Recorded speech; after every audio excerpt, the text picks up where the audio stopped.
Hello student, KG classes में आपका स्वागत है। आज हम आपको प्रेजेंट परफेक्ट टेंस पहचान इस टेंस से प्रकट होता है कि काम अभी समाप्त हुआ है। इस काल के हिंदी वाक्यों की क्रियाओं के अंत में या है, चुका है, चुकी है, चुके हैं आदि शब्द आते हैं। Affirmative sentence. नियम फर्स्ट, ही, सी, इट और एक वचनकर्ता के साथ सहायक क्रिया हैज और मुख्य क्रिया की थर्ड फॉर्म आती है। जैसे उसने अपना खाना खा लिया है, he has eaten his food. Mahesh ने एक गाना गाया है, महेश हैज संग ए सॉन्ग। नियम 2, आई, यू, बी, दे और बहुवचनकर्ता के साथ सहायक क्रिया हैव और फिर मुख्य क्रिया की थर्ड फॉर्म आती है। जैसे मैंने आज एक चोर को पकड़ा है, I have caught a thief today. उन्होंने अपने स्कूल का कार्य समाप्त कर लिया है, they have finished their school work. Negative sentence. नियम, इस काल के नेगेटिव सेंटेंस की अंग्रेजी बनाने के लिए हैज या हैव के बाद नॉट लगा देते हैं। जैसे कमला ने गाना नहीं गाया है, कमला हैज नॉट संग ए सॉन्ग। मैं अपना पाठ याद नहीं कर चुका हूँ, I have not learned my lesson. उन्होंने अभी तक अपना कार्य समाप्त नहीं किया है, they have not yet finished their work. Interrogative sentence. नियम फर्स्ट, यदि वाक्य के आरंभ में क्या हो तो अंग्रेजी बनाने में पहले हैज या हैव, फिर कर्ता और फिर मुख्य वर्ब की थर्ड फॉर्म आती है। जैसे क्या अमिता ने मेरी स्लेट तोड़ दी है, has Amita broken my slate. क्या उन लड़कियों ने मेरा बटुआ चुरा लिया है, have those girls stolen my purse.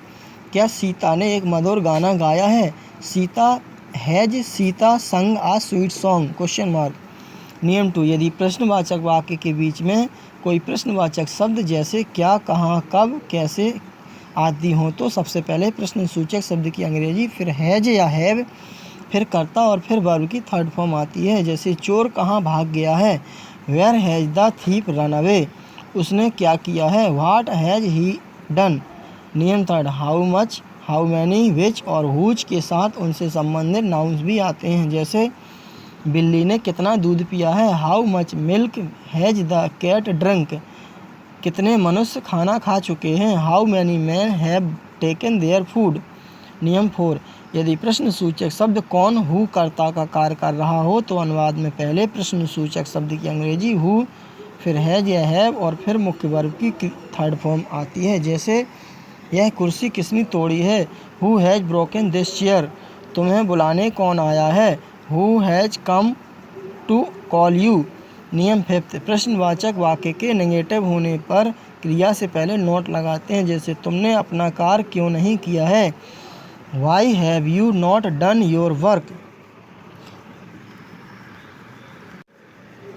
Past perfect tense पहचान।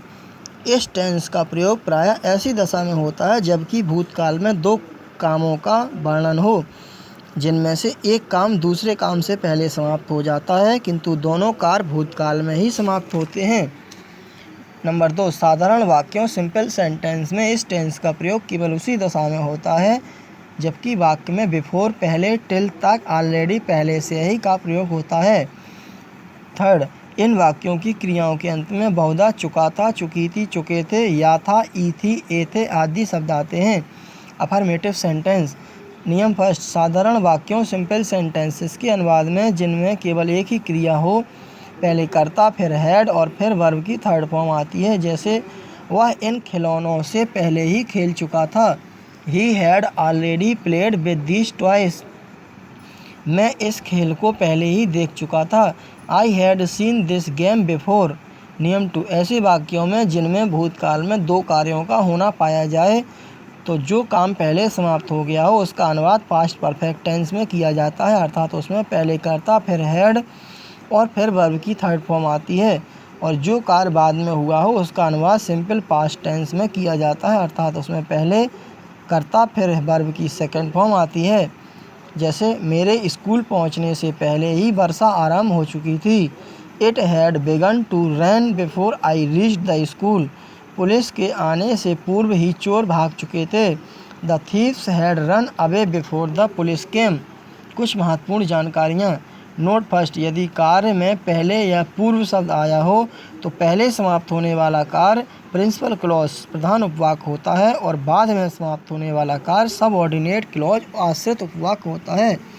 अतः अनुवाद में पहले प्रिंसिपल क्लॉज प्रधान उपवाक लाते हैं और बाद में आश्रित उपवाक लाते हैं। देखो नियम 2 के उदाहरण में,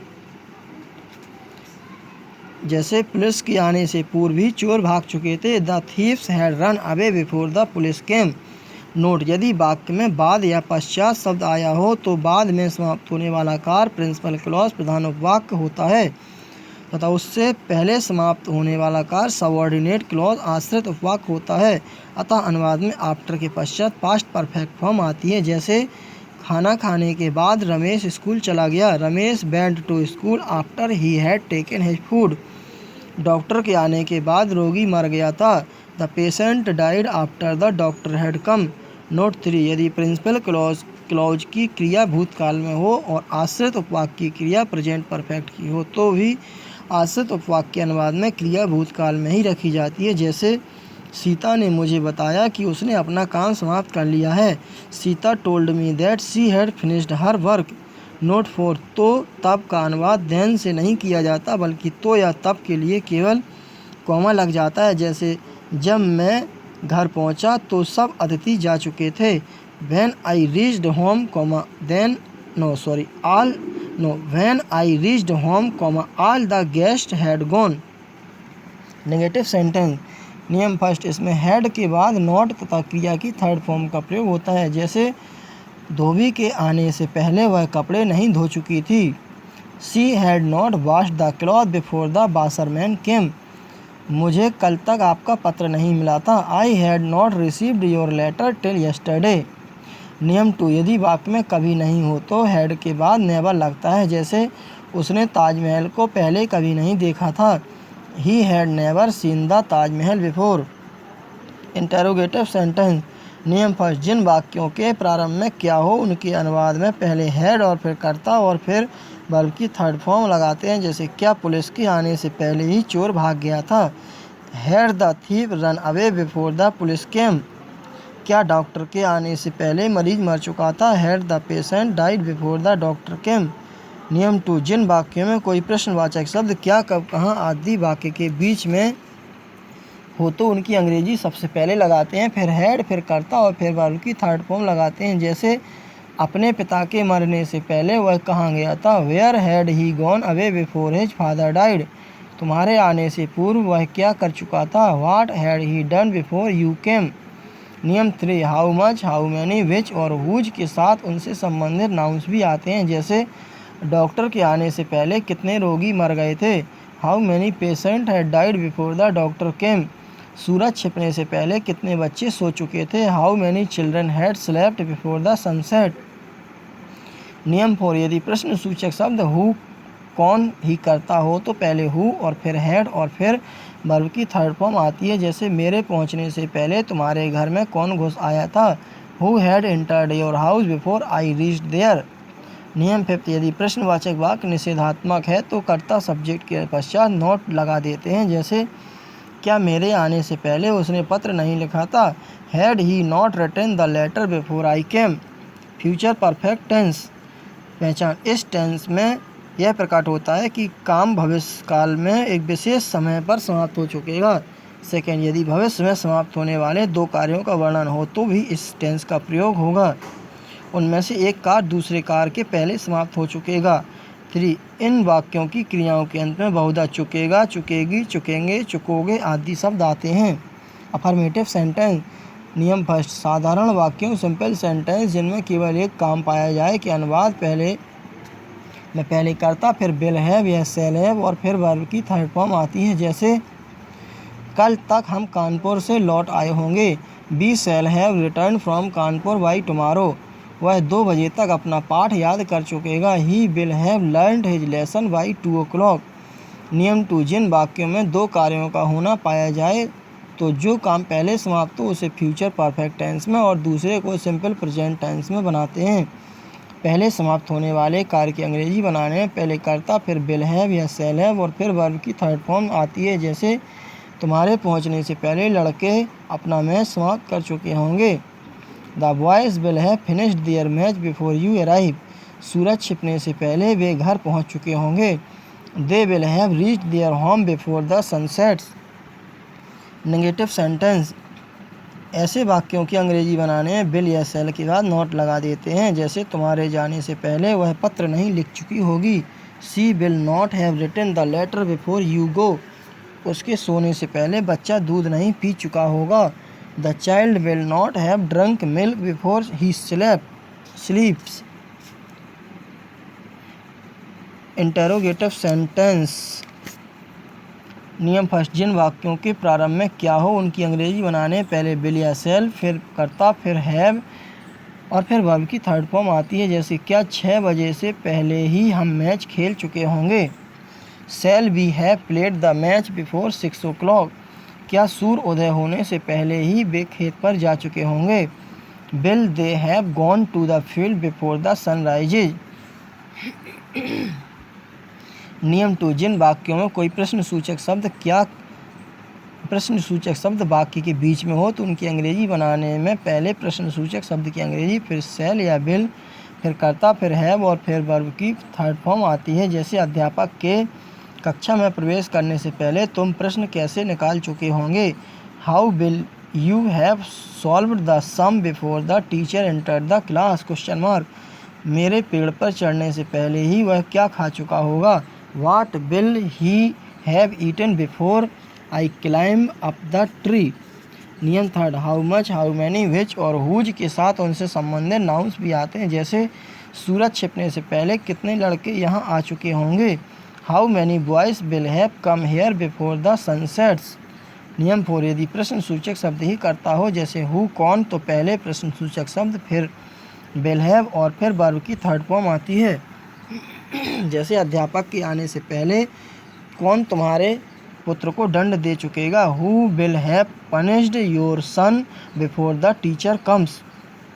नियम 5, यदि प्रश्नवाचक इंटेरोगेटिव वाक्य निषेधात्मक है तो कर्ता के बाद नॉट लगा देते हैं, जैसे क्या मेरे स्कूल पहुंचने से पहले घंटी नहीं बज चुकेगी। Will the bell not have rung before I reach the school. Present perfect continuous tense, पहचान, यह टेंस प्रकट करता है कि काम भूतकाल से प्रारंभ होकर अब वर्तमान काल में जारी है। इसमें कार्य के जारी रहने का समय दिया होता है। 2, इस काल के वाक्यों में क्रिया के अंत में रहा है, रही है, रहा हूँ, रहे हैं, रही हैं आदि शब्द आते हैं। नोट, यह वाक्य से केवल कार्य का जारी रहना प्रकट होता है तो वह वाक्य प्रेजेंट कंटिन्यूअस टेंस होता है। यदि वाक्य में कार्य जारी हो और कार्य आरंभ होने के क्षण या अवधि का भी उल्लेख हो तो वह प्रेजेंट परफेक्ट कंटिन्यूअस टेंस होता है। अफर्मेटिव सेंटेंस, नियम फर्स्ट, इसमें ही, सी, इट और एक वचनकर्ता के साथ हैज बीन और वर्ब की आईएनजी फॉर्म आती है, जैसे श्याम 2 घंटे से गेंद खेल रहा है। Shyam has been playing with the ball for 2 hours। वह 1985 से इस मकान में रह रही है। She has been living in this house since 1985। नियम 2, आई, यू, बी, दे और एक बहुवचनकर्ता के साथ हैव बीन और वर्ब की आईएनजी फॉर्म आती है। मैं यह पुस्तक सोमवार से पढ़ रहा हूँ। I have been reading this book since Monday. वे इस कारखाने में 5 साल से कार्य कर रहे हैं। They have been working in this factory for 5 years। नोट, सभी परफेक्ट कंटिन्यूअस वाक्यों में समय प्रदर्शित करने के लिए से शब्द की अंग्रेजी फॉर या सिंस आती है।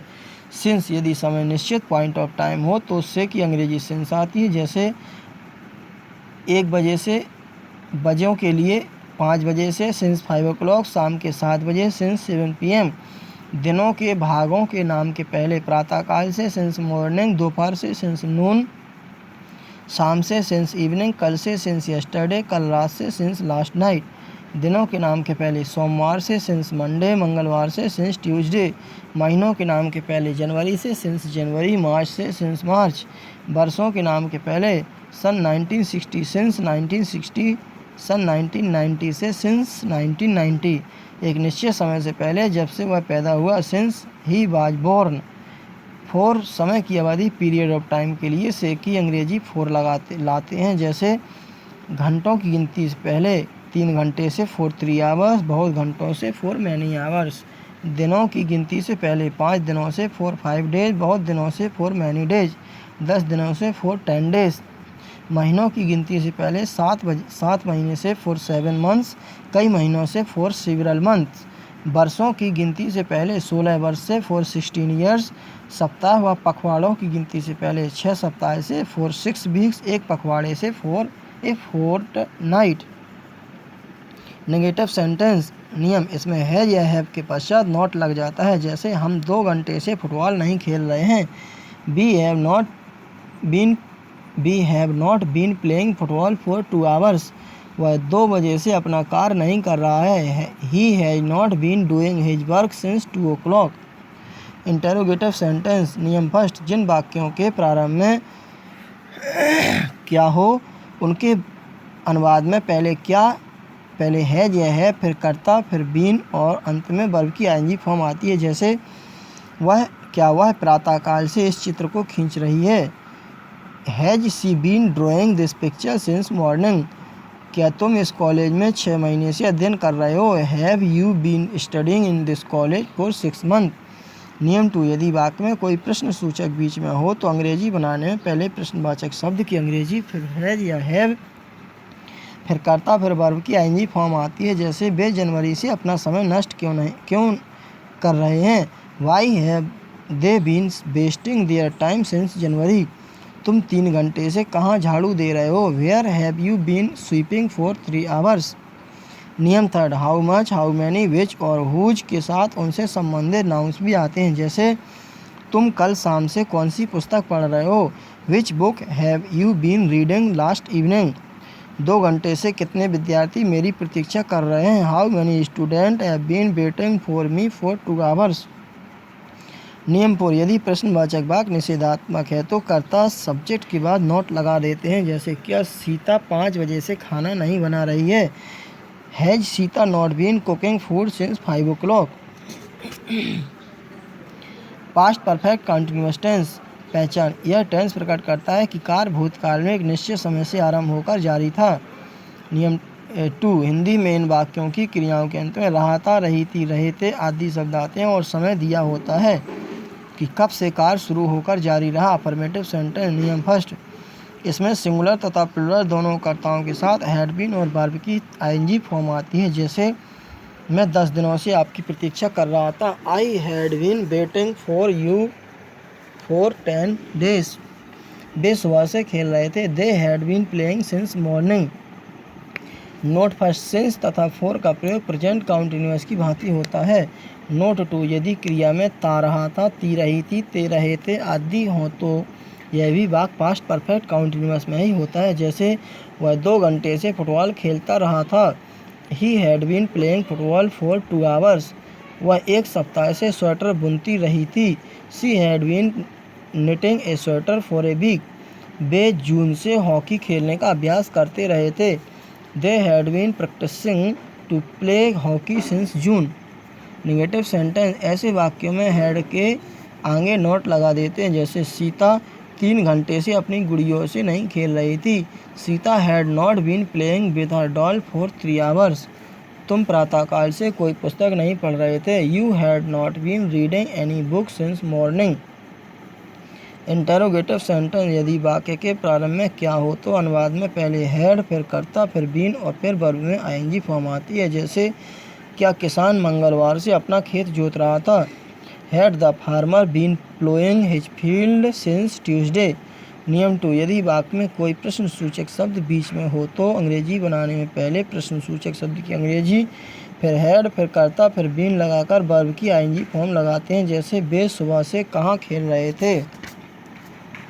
Where had they been playing since morning. नियम 3, how many, how much, which, whose के साथ उनसे संबंधित नाउन्स भी आते हैं। जैसे 4 बजे से तुम किस पुस्तक को पढ़ रहे थे। Which book had you been reading since 4 o'clock। नियम 4, यदि प्रश्न सूचक शब्द हु ही करता है तो पहले प्रश्नवाचक वाक्य हु, फिर हैड बीन और फिर वर्ब की आईएनजी फॉर्म आती है। जैसे उसे 2 वर्ष से कौन पढ़ा रहा था। Who had been teaching him for 2 years। नियम 5, यदि प्रश्नवाचक वाक्य निषेधात्मक है तो प्रश्नवाचक वाक्य के नियमों के अनुसार वाक्य बनाकर कर्ता के बाद नोट लगाते हैं। जैसे, क्या सुरेंद्र इस मकान में सन 1988 से नहीं रह रहा था? Had Surendra not been living in this house since 1988? Future perfect continuous tense पहचान, इस टेंस के वाक्यों में कार्य का भविष्यकाल में जारी रहना पाया जाता है तथा साथ साथ समय दिया होता है। 2, इस काल में हिंदी वाक्यों की क्रियाओं के अंत में रहा होगा, रही होंगे, रहे होंगे, रही होंगी, रहा होगा आदि शब्द आते हैं। अफर्मेटिव सेंटेंस नियम 1, इनमें आई और बी के साथ शैल, हैव बीन और वर्ब की आईएनजी फॉर्म आती है। जैसे, हम 2 दिन से भगवान की पूजा कर रहे होंगे। We shall have been worshipping God for 2 days। मैं सुबह से अपना पाठ याद कर रहा हूँगा। I shall have been learning my lesson since morning. नियम 2, आई और बी के अतिरिक्त अन्य सभी सब्जेक्ट के साथ विल, हैव बीन और वर्ब की आईएनजी फॉर्म आती है। जैसे, वे लड़के 1 सप्ताह से अपना पाठ याद कर रहे होंगे। Those boys will have been learning their lesson for a week. Note, present perfect continuous tense और पास्ट परफेक्ट कंटीन्यूअस टेंस की भांति सिंस और फॉर का प्रयोग होता है। नेगेटिव सेंटेंस नियम, ऐसे वाक्यों के अनुवाद में विल या शैल के पश्चात नोट लगा देते हैं। जैसे, हम 2 घंटे से तुम्हारे मित्रों की प्रतीक्षा नहीं कर रहे होंगे।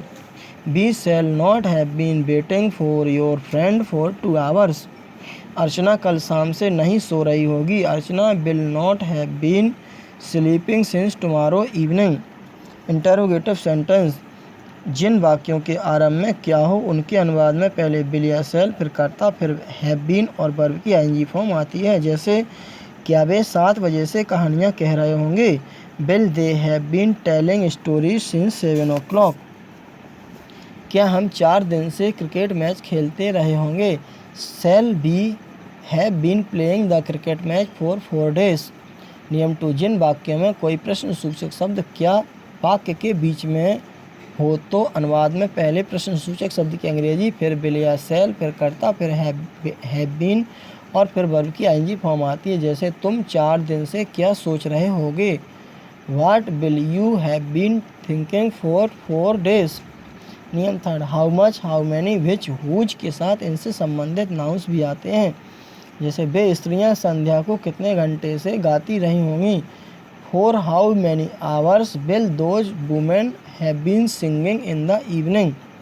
नियम 4, यदि प्रश्न सूचक वाक्य शब्द अर्थात कौन, हु ही करता हो तो पहले प्रश्न सूचक शब्द हु, फिर विल या शैल, फिर हैव बीन और फिर वर्ब में आईएनजी आती है। जैसे, आधी रात से कौन चिल्ला रहा होगा? Who will have been crying since midnight. नियम 5, यदि प्रश्न सूचक वाक्य निषेधात्मक है तो कर्ता के बाद नोट लगा देते हैं। जैसे, क्या वह 1 घंटे से नहीं पढ़ रही होगी? Will she not have been reading for an hour? Thanks, best of luck.